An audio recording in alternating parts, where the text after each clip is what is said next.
Pemirsa, Rumah Sakit Umum Daerah Dr. MM Dunda Limboto milik pemerintah Kabupaten Gorontalo terbakar. Ya, sejumlah pasien dan warga yang tengah berkunjung pun berhamburan keluar ruangan.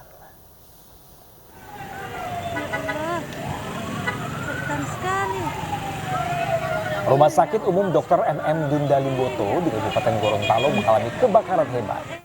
Kebakaran diketahui terjadi sekitar pukul 9 waktu Indonesia bagian tengah. Dekat sekali dengan ini, dengan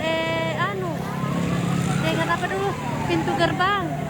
Baku dekat sekali itu. Api dan asap hitam mengepul di bagian gedung keuangan RS Dunda Limboto hingga membuat warga sekitar pun panik. Sejumlah pasien yang sedang menjalani rawat inap pun bergegas keluar ruangan. Banyak juga warga yang tengah menjenguk pasien pun berhamburan menyelamatkan diri. Mereka bergegas memindahkan kendaraan dari dalam area parkir rumah sakit. Belum diketahui pasti sumber api dan penyebab kebakaran. Sementara satu unit mobil pemadam kebakaran berada di lokasi, sementara unit lainnya sedang dalam perjalanan.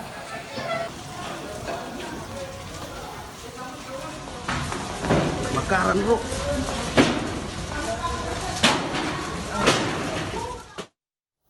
Dan untuk mengetahui informasi lebih lanjut, kita sudah terhubung dengan rekan Faradila Alim di Rumah Sakit Umum Daerah Dr. MM Dunda Gorontalo. Ya, selamat siang rekan Faradila. Rekan Faradila mungkin bisa mengabarkan kepada kami apakah api sudah sepenuhnya padam di lokasi Anda melaporkan saat ini?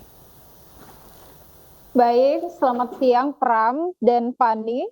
Baik, saat ini saya sudah berada di lokasi kejadian dan terpantau di sekitar bahwa api itu sudah padam, namun masih ada beberapa tempat dan gedung yang mengalami pembakaran yang cukup hebat sehingga asap masih terus kelihatan di gedung-gedung itu. Nah, untuk memastikan supaya api tidak kemudian terbakar kembali, pihak pemadam kebakaran saat ini masih stay di lokasi. Kemudian juga ada pihak PLN yang melakukan perbaikan kabel-kabel yang terbakar sehingga untuk mencegah potensi kebakaran kembali terjadi.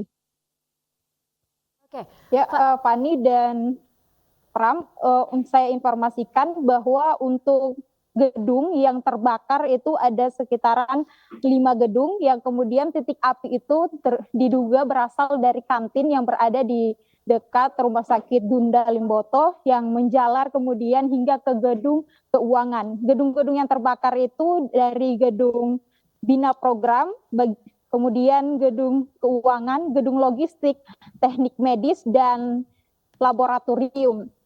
Dan kondisi gedung saat ini memang cukup parah, tidak ada yang dapat diselamatkan fasilitas yang berada di dalam gedung.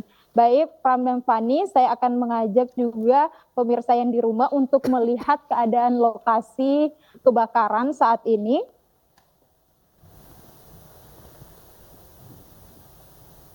Baik pemirsa, untuk lokasi kebakaran saat ini terpantau di lokasi ada pihak dari petugas PLN yang melakukan perbaikan kabel-kabel yang terbakar untuk mencegah ada potensi kebakaran terjadi.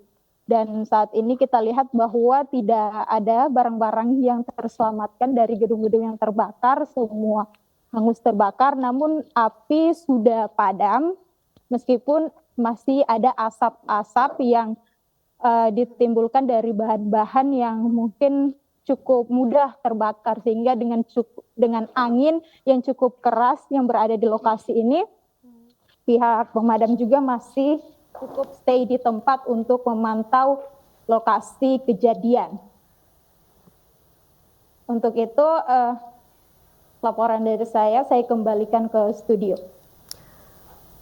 Oke. Iya, rekan Faradila mungkin bisa menceritakan kepada kami bagaimana sekarang pelayanan rumah sakit mengingat banyak sekali ruangan yang terbakar di sana. Apakah masih aktif untuk melayani para pasien untuk kesehatan di sana? Untuk sementara waktu pelayanan masyarakat rumah sakit ya tentu masih cukup terganggu, namun pihak rumah sakit sendiri melakukan alternatif gedung-gedung yang tidak terbakar itu dijadikan gedung sementara untuk menampung para pasien, terutama pasien yang rawat inap. Baik, Faradila, terima kasih atas laporan sementara dari lokasi kebakaran. Terima kasih sekali lagi, selamat kembali bertugas.